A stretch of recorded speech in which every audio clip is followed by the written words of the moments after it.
Let's build Shadow the Hedgehog in Dungeons & Dragons 2024 edition.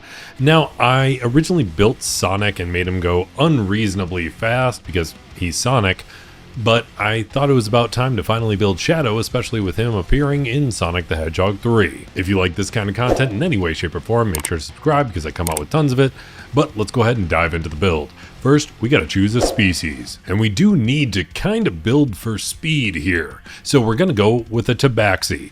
They can be medium or small, so we're gonna go with small because usually the hedgehogs from Sonic the Hedgehog are a little bit on the shorter side, and obviously they're fast. And tabaxis are one of the faster species you can possibly be in D&D. Their natural walking and climbing speed is 30 feet, but they have an ability called feline agility. So you can actually double your speed for one turn, but your speed is then reduced to 0 for the following turn. So it's a real just burst of speed and very momentary. We'll be able to utilize that much more later. You also get to feature Cat's Talent by being a more feline type of species, which gives you skill proficiencies in perception and stealth. Then when it comes to a background, you're kind of developed in a lab, but we're going to say that it's a school type of thing because there's a background that's going to help us a lot, and it happens to be one of the student backgrounds, so we're going to choose a Quandrix student.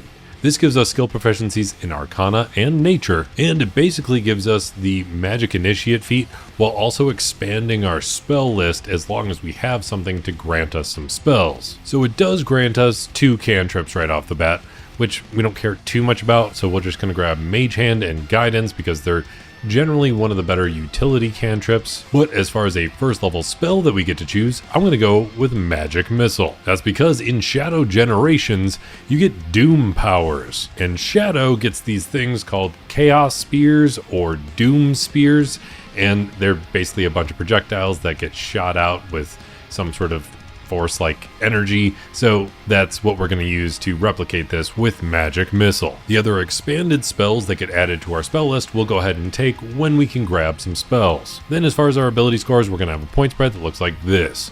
Really hammering in on some very obvious choices here because we need speed, and one of the best ways to get speed is by going with a monk. At first level of monk, you get 2 skill proficiencies, so we're going to grab acrobatics and insight, mostly because they utilize our dexterity and wisdom very well. Then at first level of monk, you get some martial arts, and that's going to be helpful for any of the times that you're not using what is essentially a firearm, because Shadow was initially introduced as basically a more dark and brooding Sonic that uses guns, but when he's not doing that, he does plenty of punching and kicking, so we can utilize Monk's ability to use martial arts. This gives us a martial arts die that we can use in place of our general unarmed strikes. Usually unarmed strikes just do 1 damage and that's it. But this will allow us to use a D6 in place of that damage, and that D6 will increase in size as we level up in Monk. We can also use our dexterity instead of our strength modifier for the attack and damage rolls, and in 2024 you can even use grapple or shove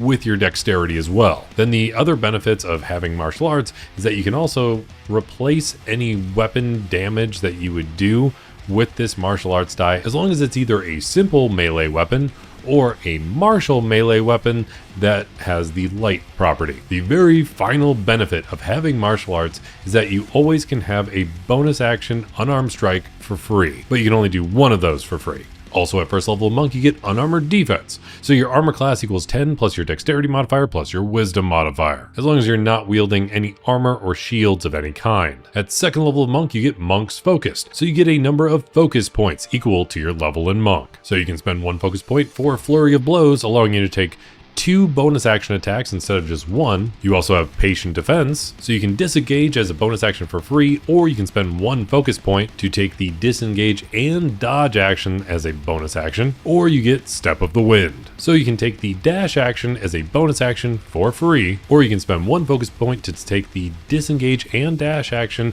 as a bonus action at the same time, while also doubling your jump distance. Then also at second level of monk, you get unarmored movement, so your movement speed is increased by 10 feet. but this boost does also increase as you level up in Monk. And then the last feature you get at second level of Monk is Uncanny Metabolism. So when you roll initiative, you can actually regain all of your focus points. You can only do this once per long rest, but it does have an additional benefit. It will also allow you to regain some hit points equal to one roll of your martial arts die plus your Monk level. Then at third level of Monk, you get Deflect Attacks. So if there's an attack coming at you that has any sort of bludgeoning, piercing, or slashing damage, you can actually reduce it by 1d10, plus your dexterity modifier and your Monk level. It only costs you a reaction to do that, and this will drastically increase your survivability. And if you reduce it to 0, you can actually spend 1 focus point to redirect the attack towards somebody else. Then also at third level of Monk, you get to choose a Monk subclass. And this should be pretty obvious. You're Shadow the Hedgehog and you have plenty of teleportation.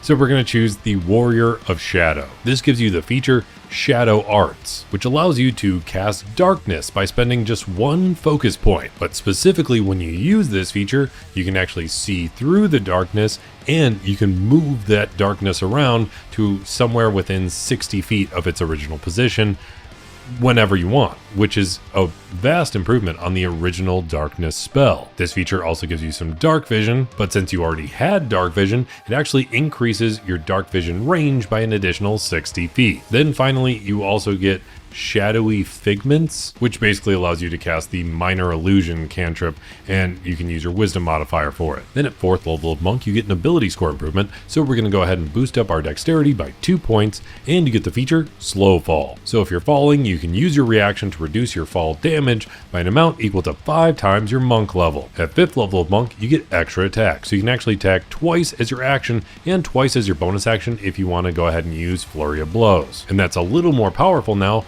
because your martial arts die increased to a D8. Also at 5th level of Monk, you get Stunning Strike, which changed a little bit in 2024. You can only do it once per turn, and you can just expend a focus point to try and stun a creature if they fail a Constitution saving throw. But even if they succeed on that saving throw, their speed is halved and you get advantage on the next attack against them. At 6th level of Monk, your speed is boosted up to a bonus 15 feet from the 10 feet of bonus movement that you got earlier from being a monk, and you get Empowered Strikes. So your unarmed strikes can deal either its normal damage or force damage if you want to. Additionally, you get the feature Shadow Step, and this is really going to finally start giving us the ability to teleport like Shadow the Hedgehog has. So while entirely in dim light or darkness, you can teleport as a bonus action. That teleportation range is 60 feet, and then you have advantage on your next attack as soon as you do that teleportation, as long as it happens before the end of your current turn. At 7th level of Monk, you get Evasion, so if you have to make a dexterity saving throw to avoid taking some damage,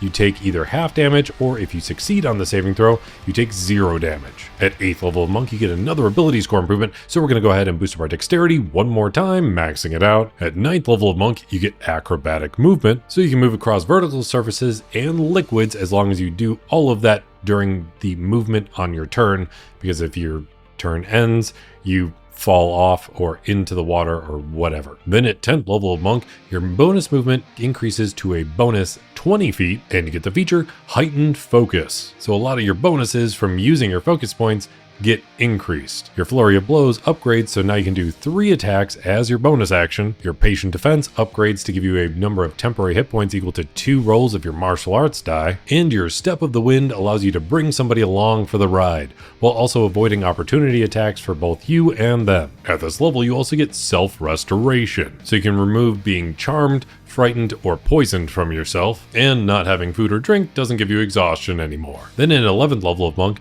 your martial arts die increases to a D10, which was the old maximum for monks, so this is a way earlier version. You also get one more feature from being a Warrior of Shadow, called Improved Shadow Step, so you can expend 1 focus point to remove the requirement to be in dim light or darkness for your teleportation. And you can make an immediate attack as part of your teleportation as your bonus action, meaning you don't really have to give up an attack because you're using your bonus action now. But now it's time for a multi-class, and there's a couple spells I wanted to make sure I grabbed, especially since we have an expanded spell list. So I need something that casts spells, and I want to make sure I can still utilize our wisdom focused build. So we're going to go into Ranger. We'll cover all the spells at the very end of our Ranger stuff, but there's one we can't really avoid from being a Ranger because we get the feature Favored Enemy. This gives us the Hunter's Mark spell, which we can cast a certain number of times for free. And Hunter's Mark on a monk is especially powerful because Hunter's Mark allows us to boost up the damage of each one of our attacks. And the fact that monks get so many attacks means that this is way more useful. Also at first level of monk, we get a weapon mastery. And Shadow the Hedgehog was kind of known for using guns, so we're going to get weapon mastery with those guns now. Grabbing the weapon mastery in automatic rifles, which gives us the slow weapon mastery, and a semi-automatic pistol, which gives us the Vex weapon mastery. At second level of Ranger, we get Deft Explorer, so we can get a couple more languages and expertise in one skill. We'll go ahead and grab expertise in perception. Then also at second level of Ranger, we get a fighting style. And frankly, there's no fighting styles that are really going to help us all that much because defense requires us to be wearing some sort of armor, which we can't wear as a monk. And everything else is focused on more melee weapon combat. So we're actually going to take archery to really help our more gun firing stuff because it boosts our accuracy with guns with a +2 bonus to ranged attacks. Then at third level of Ranger, we get to choose a Ranger subclass. And there's one that is kind of focused on teleportation, even if we will wind up missing out on a lot of the teleportation stuff, due to the fact that we're not getting that high of a level in Ranger with what we have left to work with. But it seemed to be the only thing that really fit for the general concept of the build, so we're going to go with a Horizon Walker. This gives us Detect Portal, so we can actually sense if somebody's using some sort of portal nearby, and we get the feature Planar Warrior. So you can spend a bonus action if you really want to, which I do not recommend, to deal an extra 1d8 of damage on the next time you hit that creature with an attack.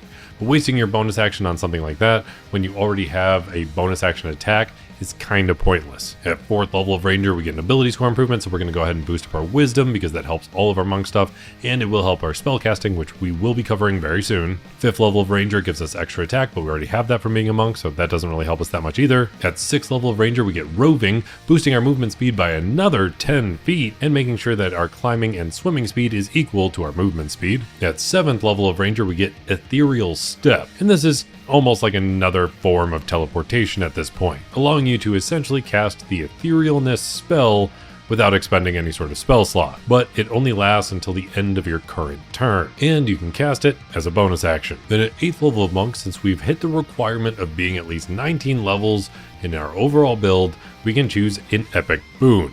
And I was tempted to grab the epic boon of dimensional travel so we had another form of teleportation, but we already have a decent source of that with most of this build, so I want to boost up our general speed and just take the epic boon of speed, which does increase our speed by an additional 30 feet. Then on top of that, we can also boost up one ability score by 1 point, so let's go ahead and boost up our Wisdom. Then at 9th level of Ranger, we get expertise in 2 more skills, so let's go ahead and boost up our Stealth and our Insight. Now we got to cover those spells that would really amplify the general concept of being Shadow the Hedgehog. With 9 levels of Ranger, we only get up to 3rd level spells. But with that, we're going to grab Cure Wounds to have a little additional healing if we need it.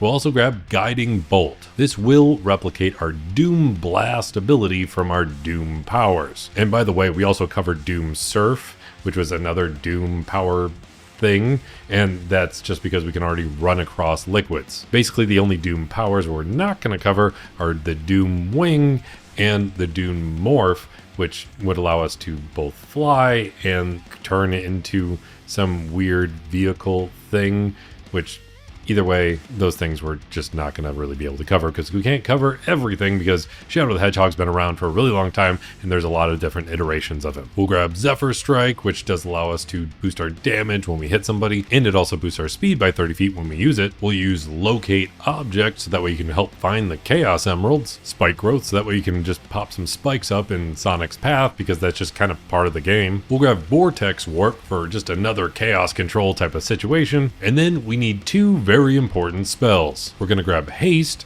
because it doubles our movement speed, gives us a +2 to our armor class, and gives us advantage on dexterity saving throws, and gives us 1 more attack per turn, but most importantly, it doubles our speed.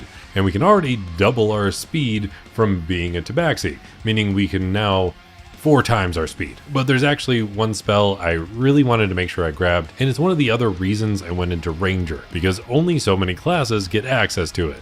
And that's Ashurdalin's Stride. This makes it so billowing flames are just blasting out of your feet, just like Shadow the Hedgehog is constantly doing. It boosts your speed by an additional 20 feet, and running past somebody deals 1d6 fire damage to them. So now your base movement speed is 90 feet.